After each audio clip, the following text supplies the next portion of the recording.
The night the war finally touched the quiet edge of Grey Dune, Staff Sergeant Hunter Grayson felt something wrong in the wind. He was a 35-year-old Marine with a scarred jaw, storm-colored eyes, and the weary steadiness of a man who'd carried too many ghosts. Beside him, Rook, his 4-year-old German shepherd with sable fur and sharp amber eyes, suddenly froze. The dog's ears shot up, muscles tight. Then, without warning, Rook sprinted toward a small wooden house at the end of the road. Flames were already climbing the walls. Smoke rolled out in heavy waves. And beneath it, a child's desperate cry. Hunter crashed through the doorway with Rook guiding him. Inside, beams cracked overhead, the air thick with burning plastic and splintered wood. Through the smoke, he saw a man collapse near the door. Body curved as if he'd tried to shield someone with his last breath. Farther in, a woman lay over 2 tiny shapes, her arms wrapped around them in a final embrace. She had died protecting her children. Under her body, Evan, a thin 5-year-old with ash-streaked cheeks and terrified gray-blue eyes, looked up at Hunter. In his shaking arms was Lily, his newborn sister wrapped in a scorched blanket. It's okay, I got you. My mom and dad. Just stay right here. They wouldn't wake up, he whispered. Hunter lifted both children, heart pounding. Jump! Go, Rook go, stayed go. beside them, nudging Evan's leg as if promising safety. God, watch out! Suddenly, Rook spun toward a dark hallway, growling, a deep, guttural warning. Evan trembled. They said they were coming back for us. Not an accident. Someone had been here. The roof groaned. Hunter ran, bursting into the cold night, just as the house collapsed behind them in a roar of fire. In the snow, Hunter held the 2 trembling children close. Rook stood guard, eyes locked on the darkness. As if the real danger hadn't begun yet, the fire behind them had finally surrendered to the night, leaving only a jagged skeleton of a home and the faint hiss of cooling embers. Staff Sergeant Hunter Grayson tightened his grip on the 2 children pressed against his chest. Evan, the thin 5-year-old boy with dirt-streaked cheeks and glassy gray-blue eyes, trembled beneath Hunter's arm, but didn't cry anymore. Grief had already stolen the sound from him, replacing it with a hollow stillness that felt too old for a child his age. Lily, his newborn sister, fussed weakly inside the blanket Hunter had wrapped around her. Her breaths were shallow, chest rising in frightened stutters, tiny fingers gripping the fabric of Hunter's uniform as if instinctively searching for warmth that no longer belonged to her mother. Rook, the 4-year-old German shepherd with thick, sable fur and a sharply angled posture, stood in the snow with a stance that was half guardian, half hunter, ears erect, pupils wide, tail stiff. He kept his head low, scanning the tree line as if expecting danger to step out of the dark at any moment. Hunter adjusted Lily, pulling her closer to his plate carrier for warmth, then placed a steadying hand on Evan's shoulder. "Stay with me," he murmured. "I've got you." Evan nodded stiffly, his face pale beneath the ash. He clung to the side of Hunter's vest, not with trust, but with the instinctive desperation of a child who had nothing else left to hold. Hunter took a breath and started toward the road. His breath rose in white puffs. Snow crunched beneath his boots. The night was brutally cold, and the wind carried the metallic tang of spent fire along with something else, something heavier. Rook caught it too. The dog froze, nose lifting, tongue flicking out to taste the scent. Hunter knelt beside him. "Easy," he whispered. Rook didn't look away from the forest, his muscles vibrating in tiny tremors. The dog wasn't reacting to wolves or wild animals. His training made him indifferent to that. This was something else, an echo of human intent. Something Rook had sensed before. Something that felt wrong. Hunter stood again, shifting Lily's weight and tucking Evan behind him. He needed to get the children somewhere safe. Camp Hollowford was less than half a mile north. If he moved quickly, they could make it before the cold, or before whoever was coming back arrived. He set off toward the road, cutting through the forest. The snow was thick enough to numb his feet through his boots, and the shadows leaned long across the path from the moon. Evan walked silently, holding onto Hunter's vest, gaze dragging along the trees as if fearing what he might see between them.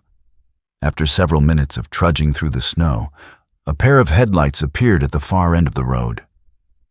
Hunter tensed, instinctively shifting his stance. He didn't set the children down, but his posture changed, a hardened readiness. Rook moved in front of them, body curved, protectively. The vehicle slowed as it approached. Hunter's fingers twitched toward the K-bar knife strapped to his vest. He didn't have a rifle tonight. He'd only meant to patrol the outskirts, not to walk into a burning home or a potential ambush. The car rolled to a stop. A woman stepped out, her silhouette framed by the headlights.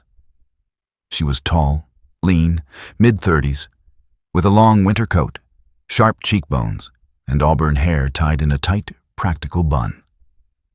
Her name was Deputy Sarah Whitlock, a county sheriff's deputy Hunter had met once during joint drills. Sarah was known for her calm presence and sharp observation. She was the kind of woman who spoke softly, but noticed everything. A necessity in a rural county where domestic violence calls and missing persons cases were far more common than she liked to admit. Tonight, her green eyes widened as she took in the scene. Hunter, in full Marine gear, carrying 2 soot-covered children, and Rook pacing like a living alarm bell. "Hunter, what happened?" Sarah asked, voice steady but taut with concern. Hunter didn't waste time. "House fire down the slope. Parents are gone. These 2 survived." He shifted Lily to his other arm. "Someone started it." Sarah stiffened. "You're sure?" Evan's small voice broke the air. "They said they were coming back for us." Sarah knelt in front of the boy. "Sweetheart, who said that?" Evan shook his head with trembling fear. "The men in the white van. They came earlier. They wanted Lily and me." Sarah's expression hardened. She knew the rumors. Children disappearing along the coastal back roads, families reporting suspicious vans near schools. But no one had ever found proof.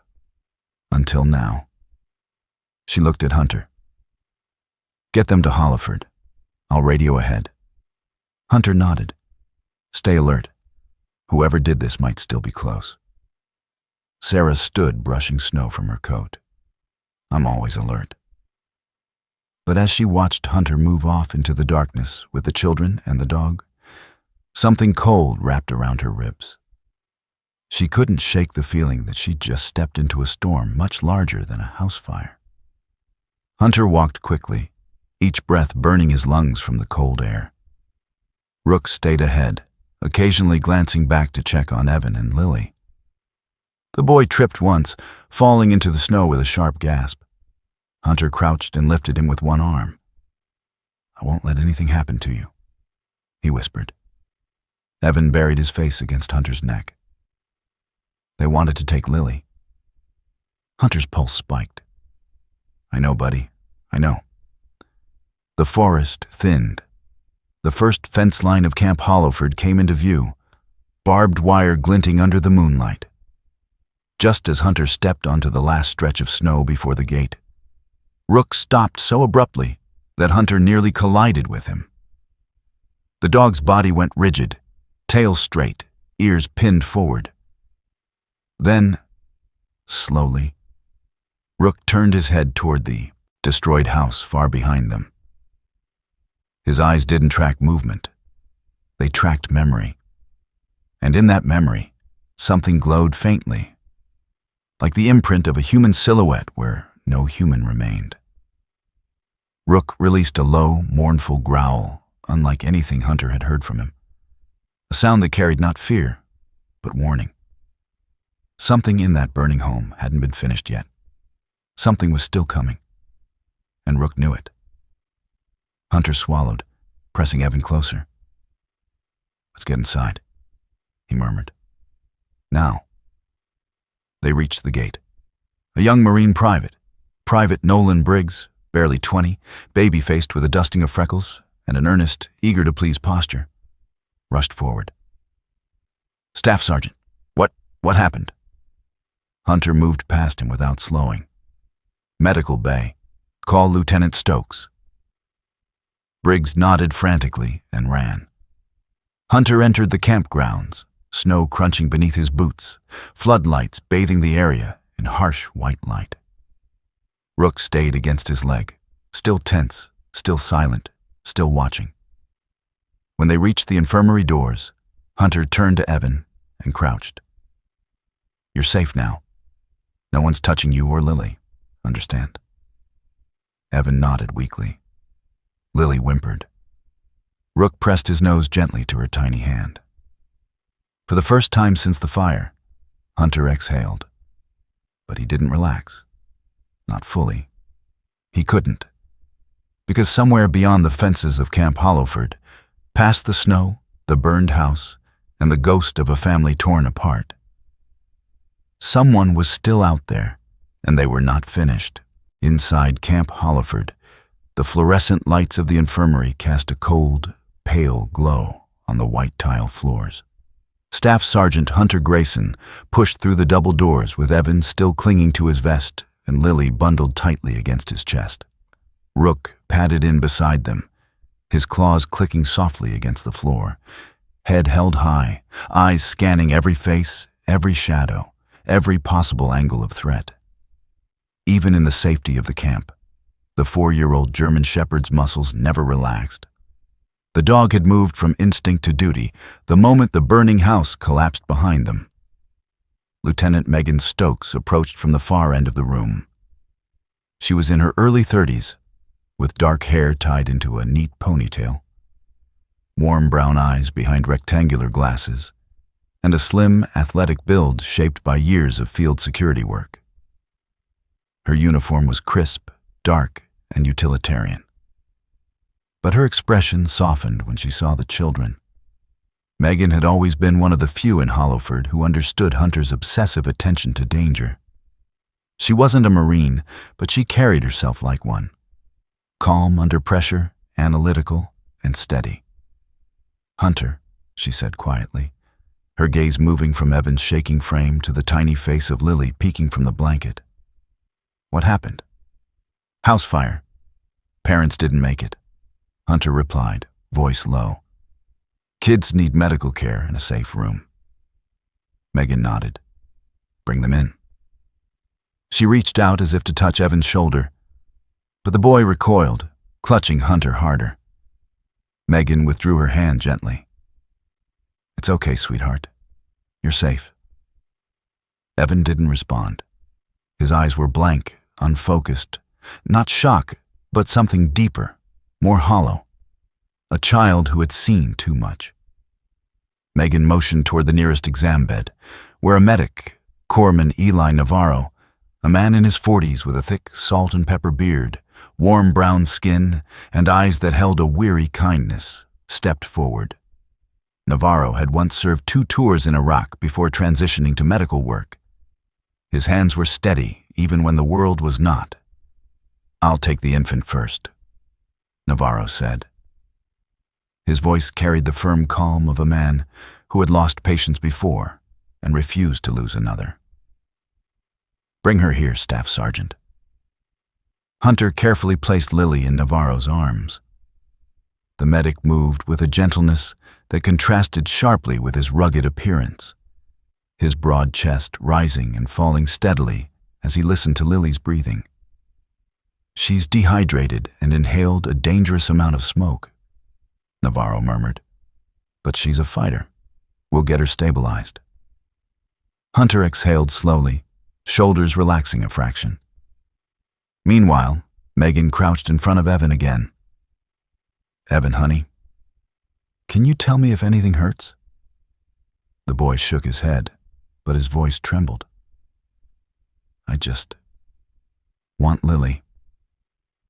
Hunter lifted Evan onto the exam bed beside the medic. Rook curled up at the foot of the bed, touching the boy's leg with his nose. Evan's small hand found the fur behind Rook's ear and gripped it tightly. The dog didn't move.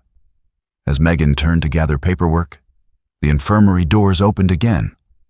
A tall man strode in, broad chest, square shoulders, uniform perfectly pressed. Colonel Brandon Mercer, the commanding officer of the base, looked every bit the textbook Marine. In his late 40s, silver hair cut high and tight, jaw like a carved blade, dark eyes that never stopped assessing.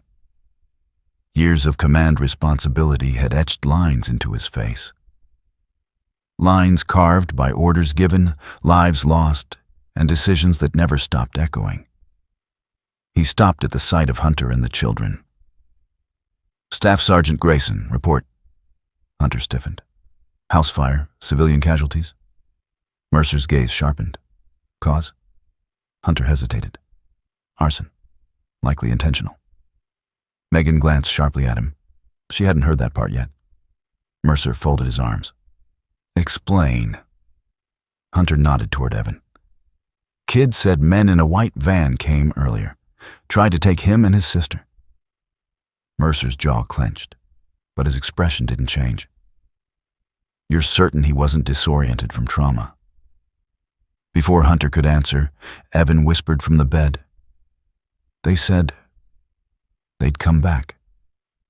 Rook growled softly, placing himself between Evan and the door.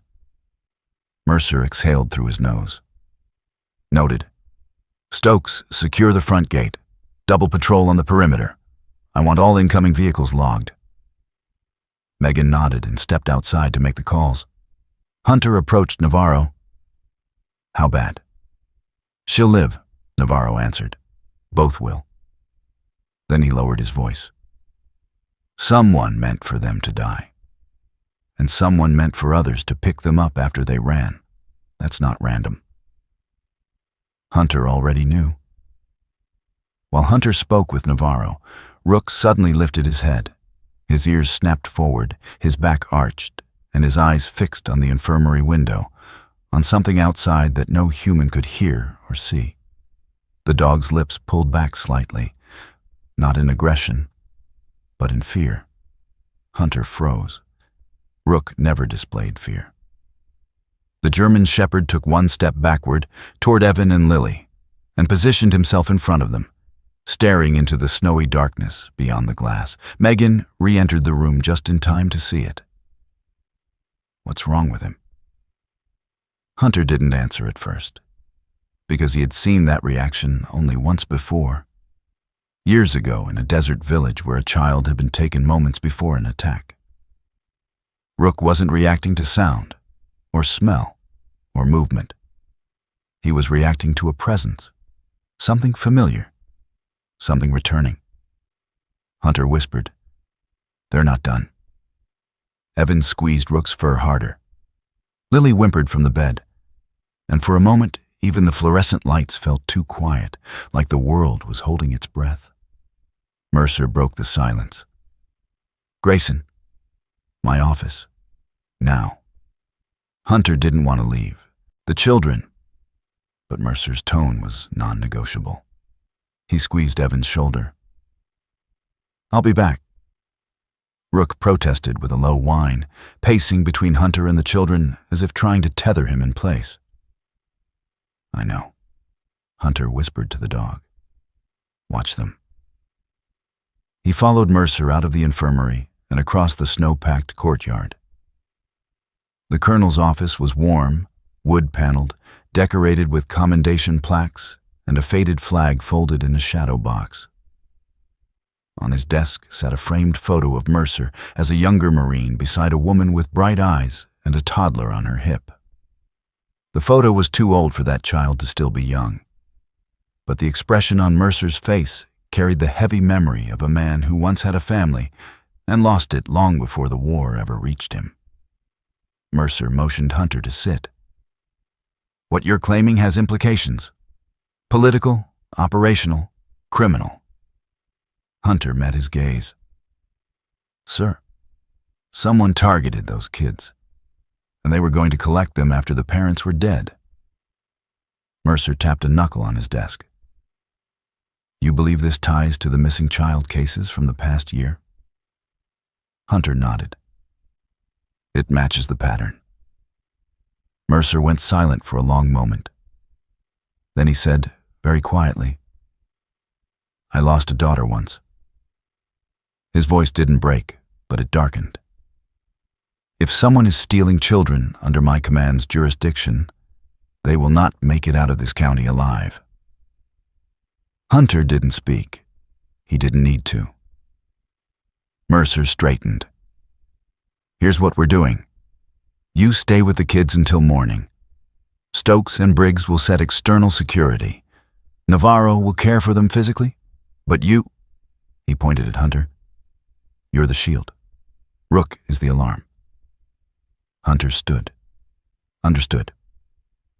When he returned to the infirmary, Evan was awake but silent, staring out the window where Rook kept watch. Lily slept, chest rising steadily. Megan stood near the doorway, radio in hand.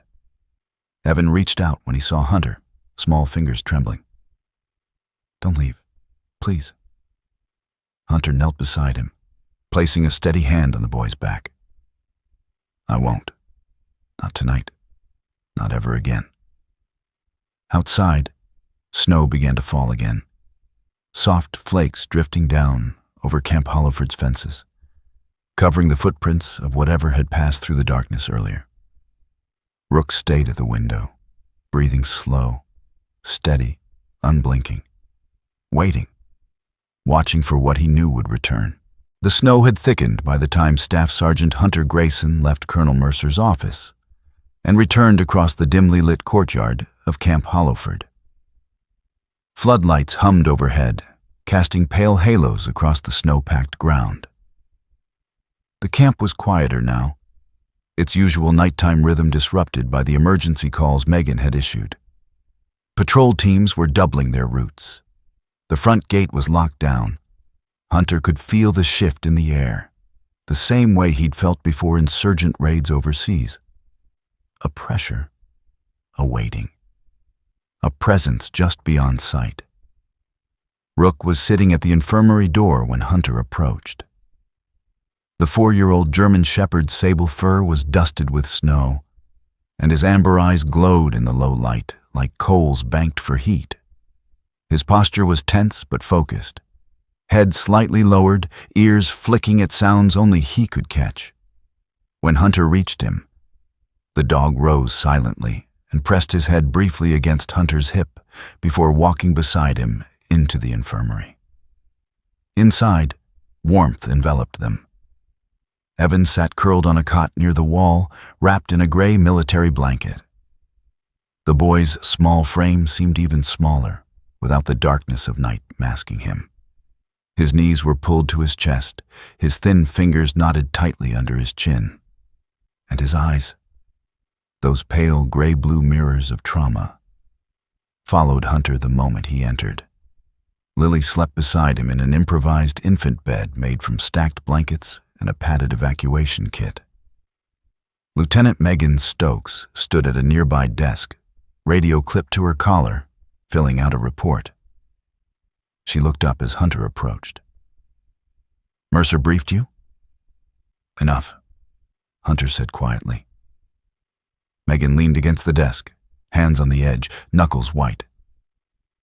3 patrols saw tire tracks on the south fence line, narrow wheelbase, likely a panel van. Her jaw clenched, matching the one Evan described. Hunter exhaled. They circled the perimeter. They were close, Megan said. Too close. Rook moved immediately toward Evan, planting himself beside the boy. Evan's hand slid into the dog's fur automatically, as if Rook had become the only anchor left in his world. Hunter crouched beside the cot. Hey, champ, you holding up? Evan nodded without conviction. Hunter glanced at Megan. Any word from Sarah Whitlock? Megan's eyes softened. She's at the fire site with 2 deputies. She said she'll call the moment they find anything. Hunter nodded, but something about the word anything twisted in his ribs. It suggested possibilities: singed footprints, torn fabric, chemical accelerants. That meant the fire wasn't just a fire, it meant a message. Corpsman Navarro entered the infirmary then, carrying a clipboard. His broad shoulders and tired dark eyes seemed heavier than earlier, as though the knowledge of what the children had survived had settled into him.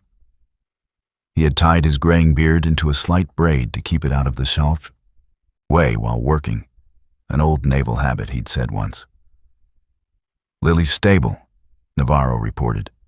"Her oxygen levels are improving and the smoke irritation is manageable." Relief swept through Hunter so swiftly he had to steady himself on the cot. "Evan?" he asked. Navarro glanced toward the boy. Shock, trauma, but physically, scrapes, bruises, mild smoke inhalation. His voice lowered.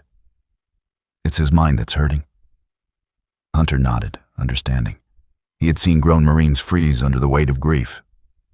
For a 5-year-old, that weight was crushing. Navarro left to check supplies, and Megan resumed adjusting radio channels. Hunter stayed beside Evan, letting the quiet settle. After nearly 10 minutes of silence, Evan spoke suddenly, so softly Hunter almost missed it. They weren't strangers. Hunter looked at him. "Who, buddy?" "The men," Evan whispered. "In the van." Hunter's breath stopped. Evan swallowed shakily. "They came before. A long time ago. Mom didn't let them in. She pushed them away.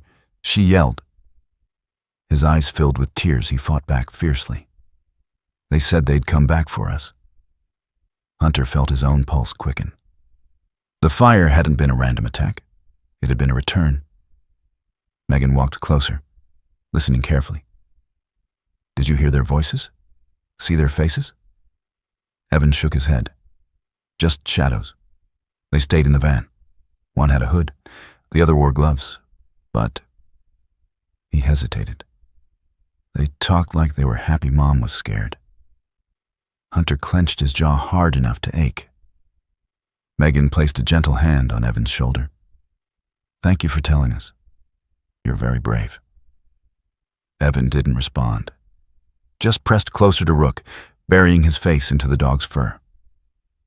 Hunter was about to stand when the radio on Megan's collar crackled sharply.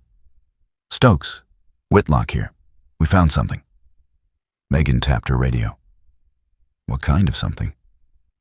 Whitlock's voice came through rough with static. "Prints, boot prints, leading from the back of the house toward the creek bed." A pause, and a metal bracket from a vehicle suspension, white paint, likely from a domestic cargo van. Hunter and Megan exchanged a look.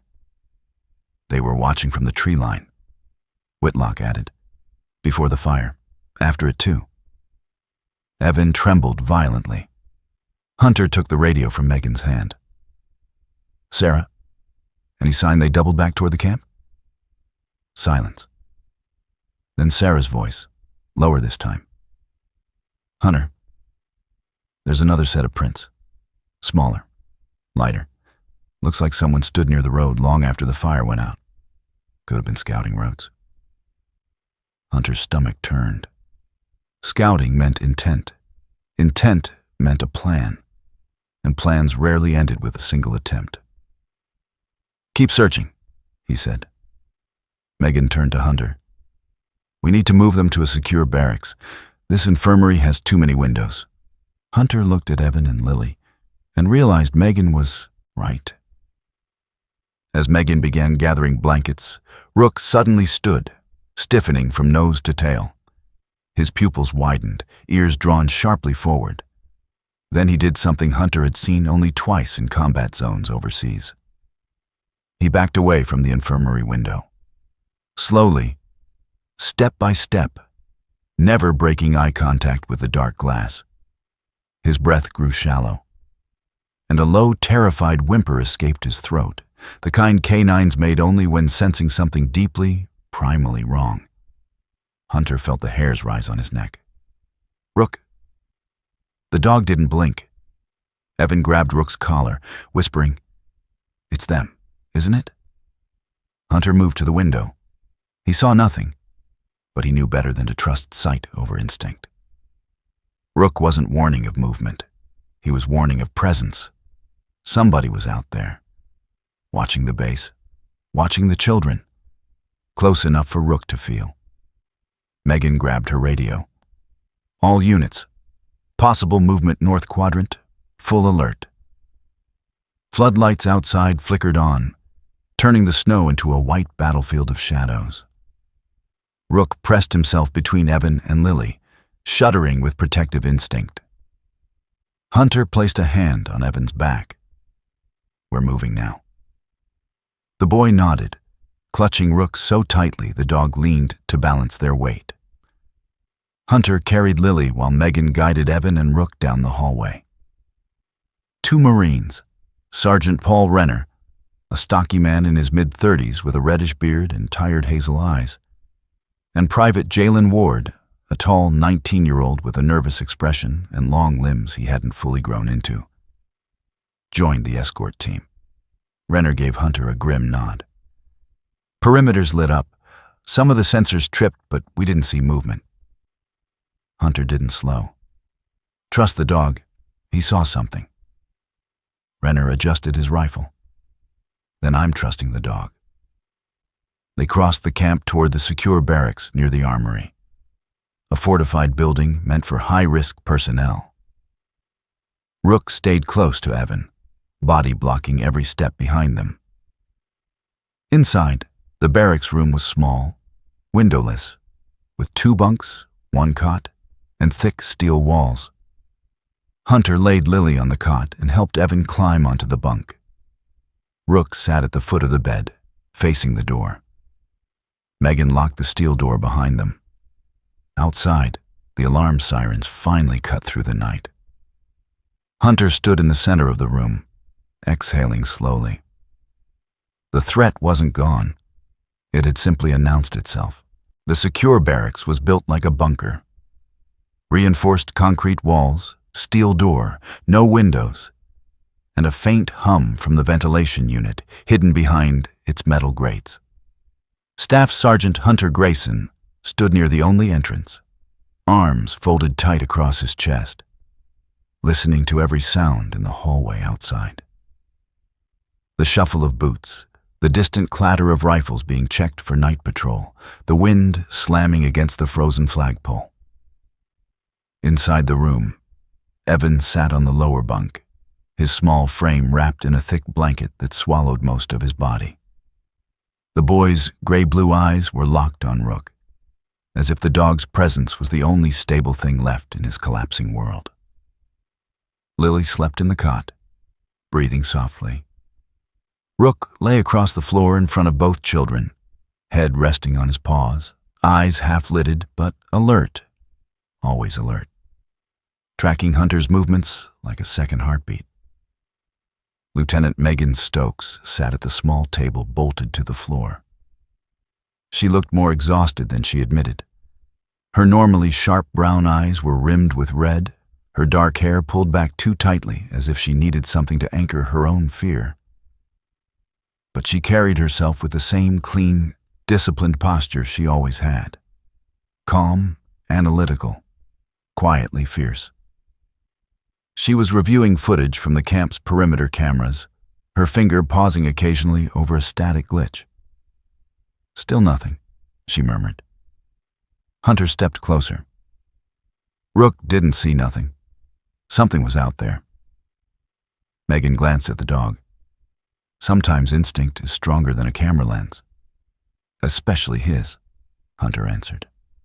They were about to continue when the door opened and Colonel Mercer entered, followed by Sergeant Paul Renner, the stocky Marine with the reddish beard and tired hazel eyes, and Private Jalen Ward, the anxious 19-year-old who kept glancing at the shadows like they were alive.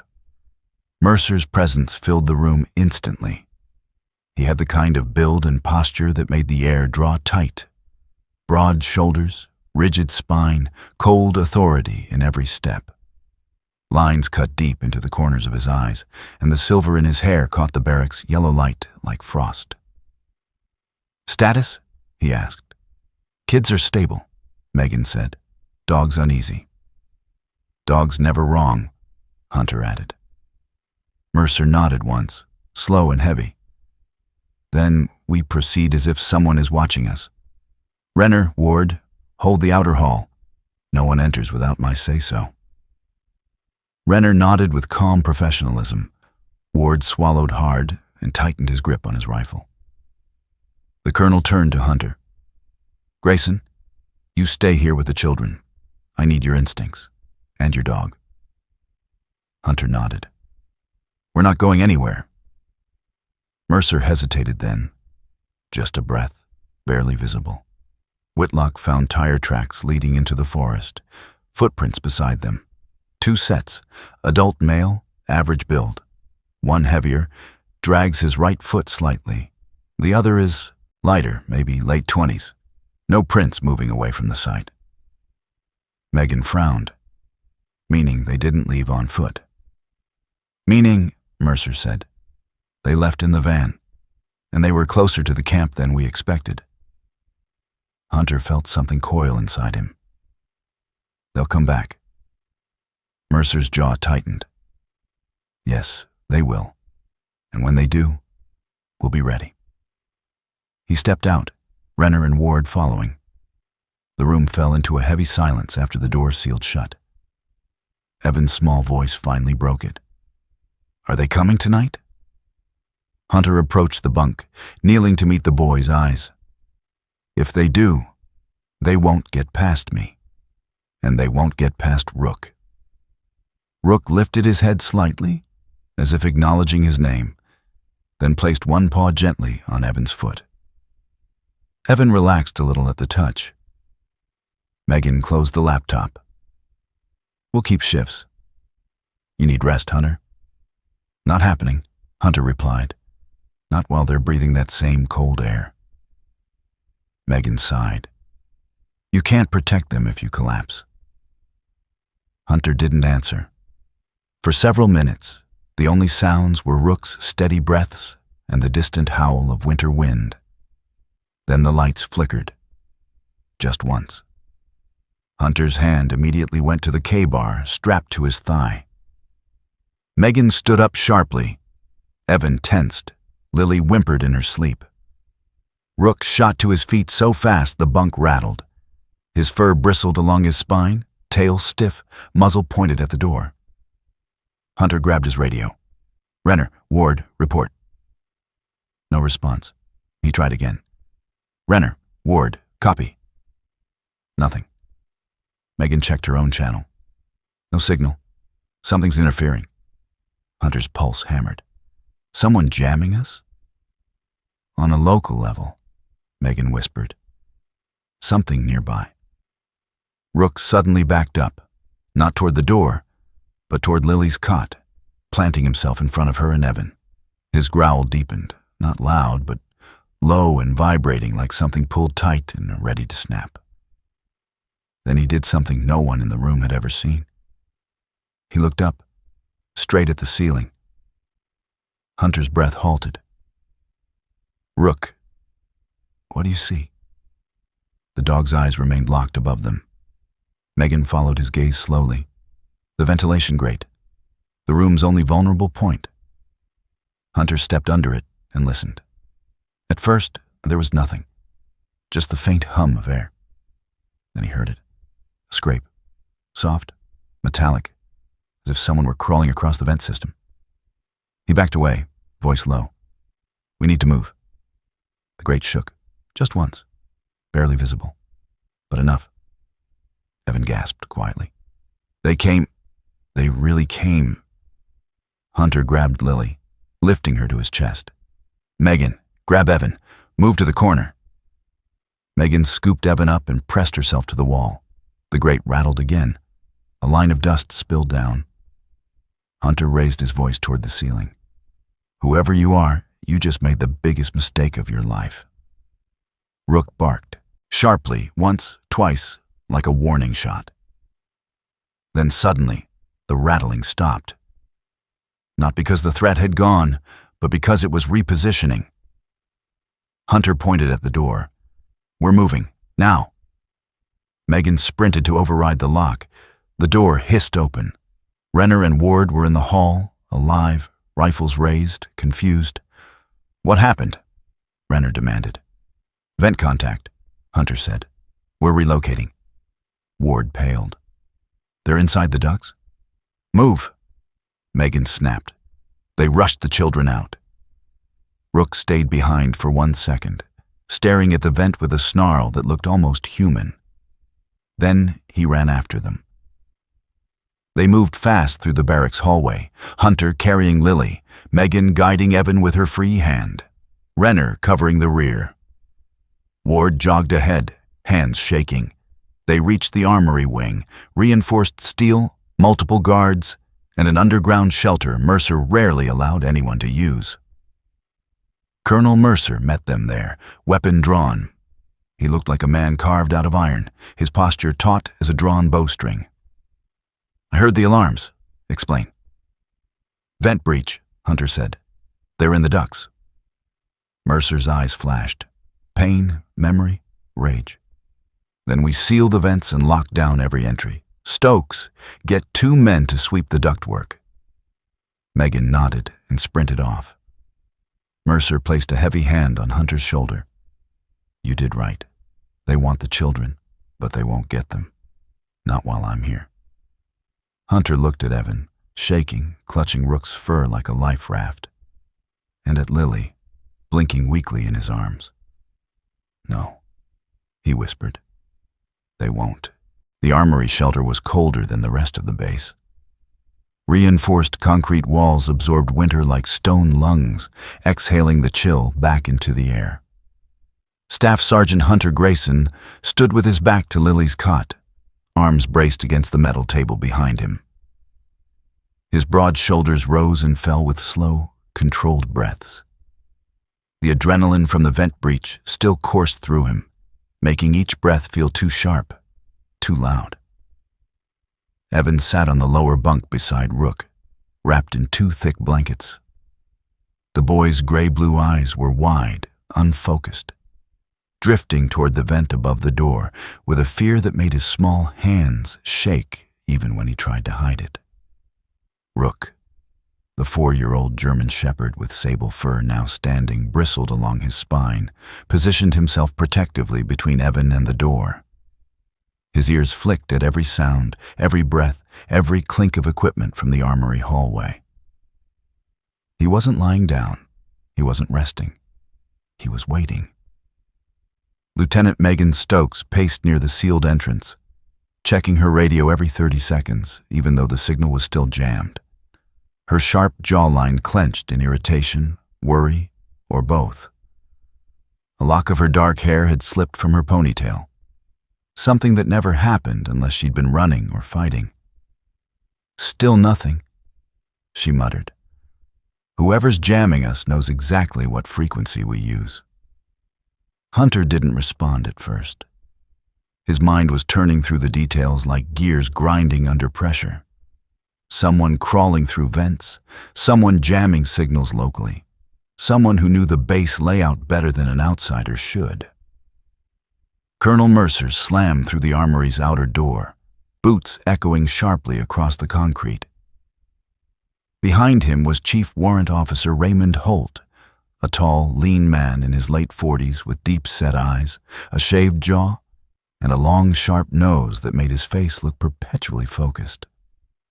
Holt had spent 2 decades working technical intelligence and electronic countermeasures. His uniform was plain but crisp, sleeves rolled to reveal sinewy forearms marked by faint scars from years of equipment testing. He carried a compact signal analyzer strapped across his chest and wore a headset that fed directly into his earpiece. "Jamming's coming from inside the camp," Holt said without preamble. His voice was low, gravelly, The tone of a man who rarely spoke but always said something important. Southwest quadrant, maybe 200 feet from the structure. He tapped the signal meter. Portable device, professional grade. Someone knows what the hell they're doing. Mercer's eyes hardened. Any chance it's glitching from our own comms? Holt shot him a look sharp enough to cut steel. Not unless your Marines started ordering black market tactical jammers. And not unless they know NATO interdiction frequencies. Holt paused, scanning the room. This is criminal-grade tech. Hunter stepped closer, so it's not someone random. No, Holt said. This is someone skilled, someone deliberate. Megan looked from Holt to Hunter. So they're inside the perimeter. Or under it, Holt corrected. Vents, crawl spaces, old maintenance shafts. This base is from the 70s. It has more blind corners than credible security. Hunter felt something drop cold into his stomach. You think the guy in the vent was alone? Holt's expression didn't change, but his silence said enough. Mercer turned to Megan. Seal off the southern quadrant. No one moves alone. Holt, you're with me. He looked at Hunter.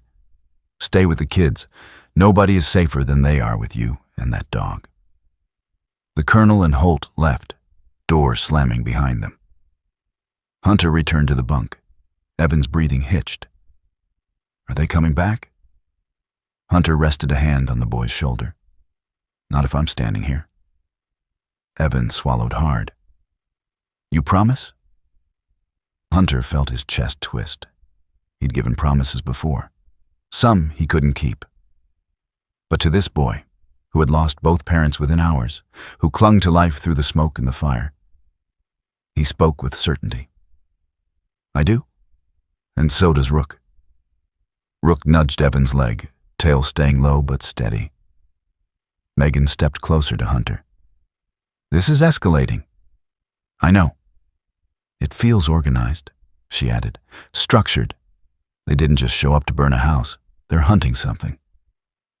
Someone, Hunter corrected quietly. They're hunting these kids. Megan's lips tightened. Why them? Hunter didn't answer, because he didn't know, and because he feared the truth more than ignorance. They waited in tense silence. 15 minutes passed. 20. The room's stale air grew heavier. Then they heard it, a faint metallic tap, not on the vents, not on the walls, on the floor. Hunter spun, knife in hand.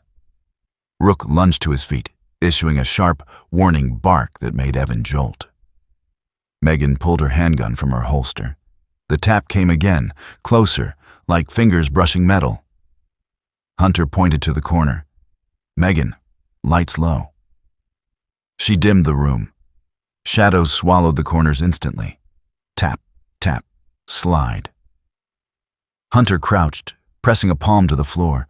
The vibration was unmistakable. Someone was crawling beneath them. Megan's voice dropped to a whisper.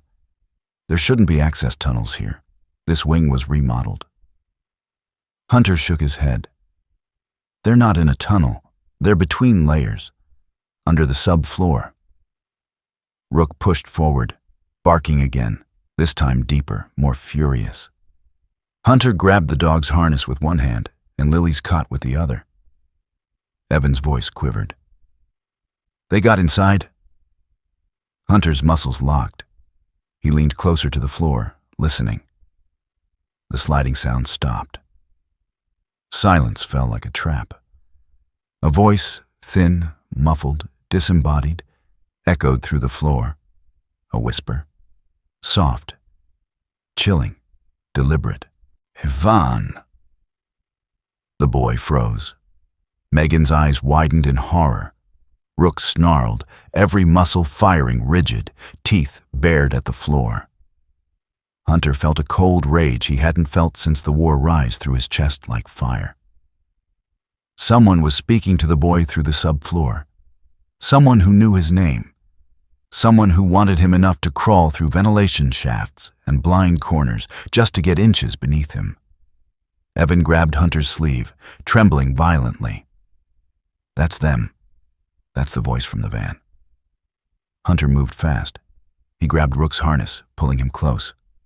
"We're leaving, now." Megan nodded quickly. "To the inner bunker." The whisper returned, stretched, amused. "We see you." Hunter drew his knife tighter. "You won't live long enough to see anything else." He scooped Lily into his arms. Megan lifted Evan, and they moved toward the heavy door. Rook stayed pressed against Hunter's leg, snarling continuously.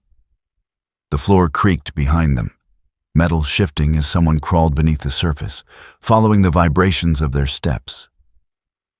Renner and Ward appeared outside the door the moment it opened, both aiming their rifles. "We heard something," Renner said. Hunter didn't stop. "Shadow under the floor. Move." They moved fast through the hallway, Hunter leading, Megan behind him, Renner and Ward covering the rear. The vent system above them rattled faintly, echoes of crawling metal. More than one person, more than one direction. The corridors narrowed. They passed reinforced steel, armory crates stacked to the ceiling, flickering emergency lights that clicked with age. Hunter counted his breaths to stay calm. Lily's tiny body pressed against his chest, Evan's soft crying behind him. Rook pacing in rhythm with danger. Finally, they reached the inner bunker, a vault-like structure sealed by a locking wheel. Mercer and Holt were already there. Holt held a portable map of the vent network. Mercer's pistol was drawn, his face carved from stone. "Get inside," Mercer commanded. Hunter and Megan entered with the children.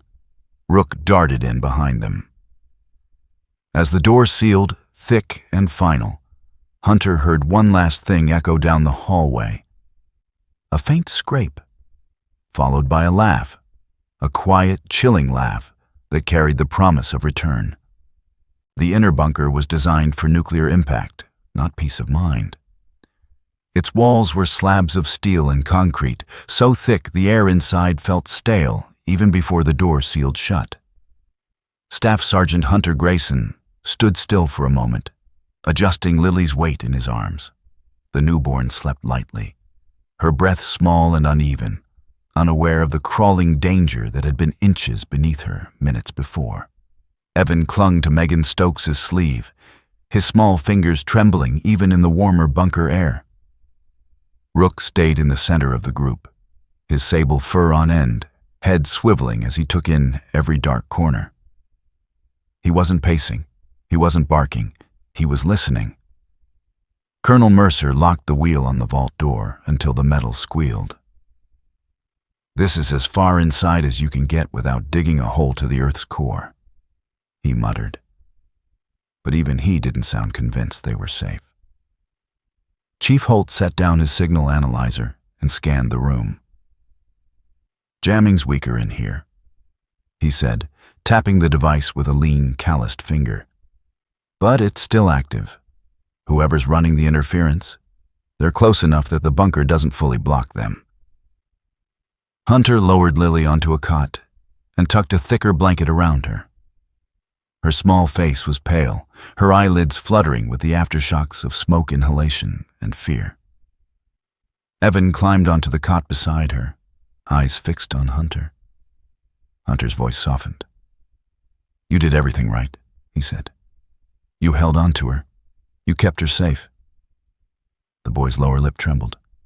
I tried so hard, but they kept saying they'd come back."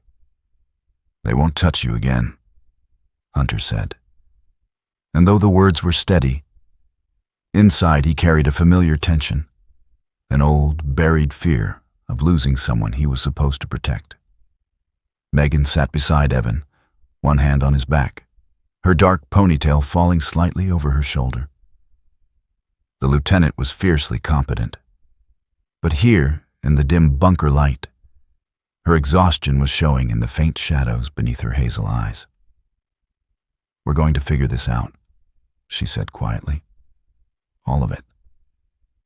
Mercer positioned himself near the bunker's central console, screens flickering with old security feeds. This part of the base had been upgraded piecemeal over the decades. New systems patched over old frameworks, digital feeds running through analog routes. It looked safe. It wasn't. Holt checked vent filters, peering into corners with the precision of a surgeon. "No entry points inside this room," he said. "No ducts wide enough for a grown adult. We're secure." Hunter exhaled slowly. But Rook didn't relax. The dog walked to the wall opposite the door. His nails clicked softly on the floor. He lowered his head, sniffed the seam between floor and wall, then backed up a step, ears pressing flat. Hunter's posture stiffened. "Rook?" The dog didn't bark. He didn't growl. He simply stared at a single spot on the wall, tail stiff, body unmoving, like he was watching something the rest of them couldn't see. Megan followed his gaze. "What is it?" Holt approached with his small flashlight. "Nothing behind here. Solid concrete for 8 feet." But Rook didn't care about concrete. He leaned forward, touched his nose to the metal baseboard. Evan grabbed Megan's arm. "He's here," the boy whispered. Hunter felt chills run up his spine. "Who?" "The man who killed my dad." The air turned colder. Before Hunter could speak, the bunker lights flickered off, then on, then off again. A deep red emergency glow flooded the room. The console hissed. Static crackled. And then a new voice slid through the room's speakers, low, calm, collecting them one helpless breath at a time. "Evan," it whispered, "you left too early." Rook erupted in a savage bark, jumping toward the console. Hunter spun, muscles tensed. "Holt! Kill the feed!" "I can't!" Holt snapped, fingers flying across controls. "He's bypassing everything. This is internal access." The voice continued, slow and deliberate. "Your father tried to run. Your mother tried to hide.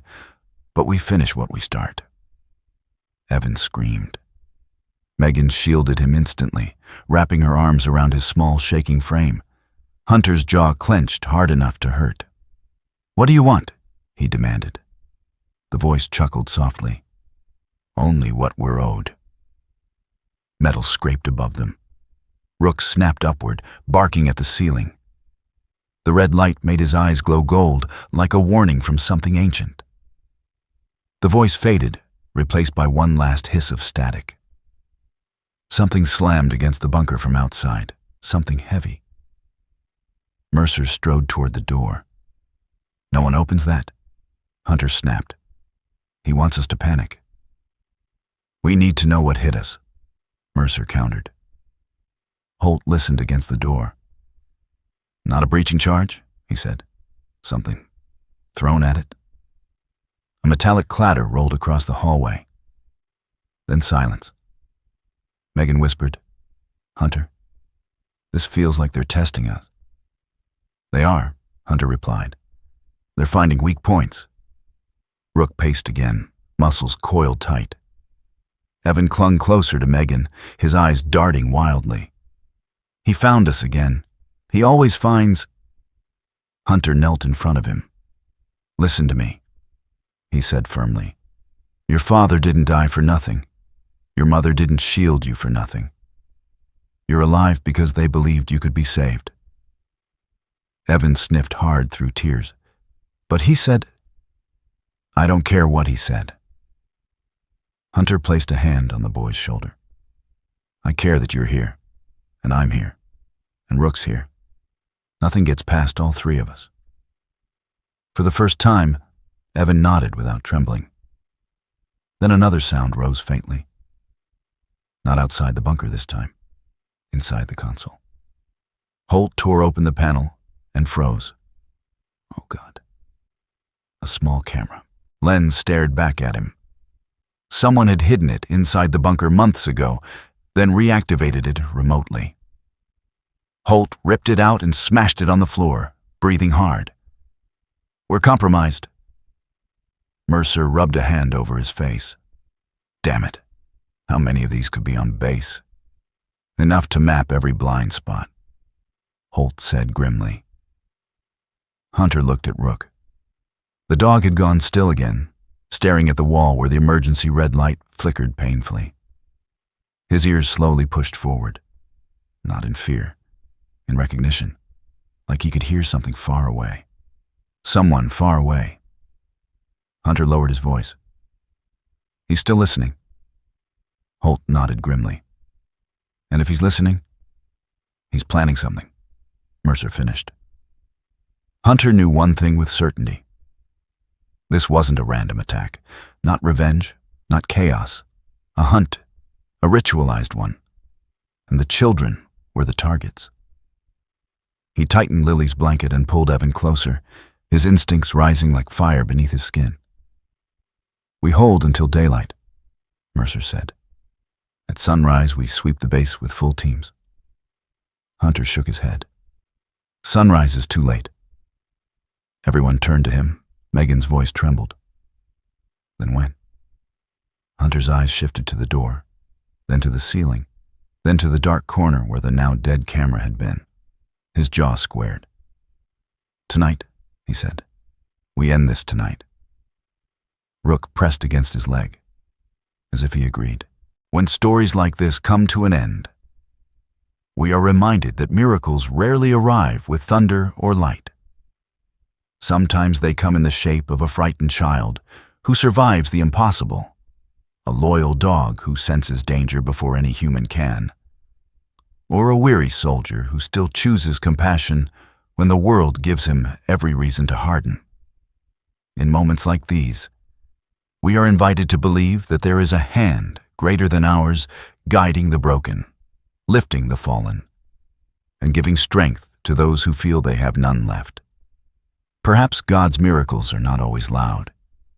Perhaps they whisper through the courage we didn't know we had, the protection we could never explain, and the kindness that returns to us when we need it most. And if you are listening to this right now, may you feel that same quiet grace in your life, in your home, in your family, and in every shadowed place you walk through.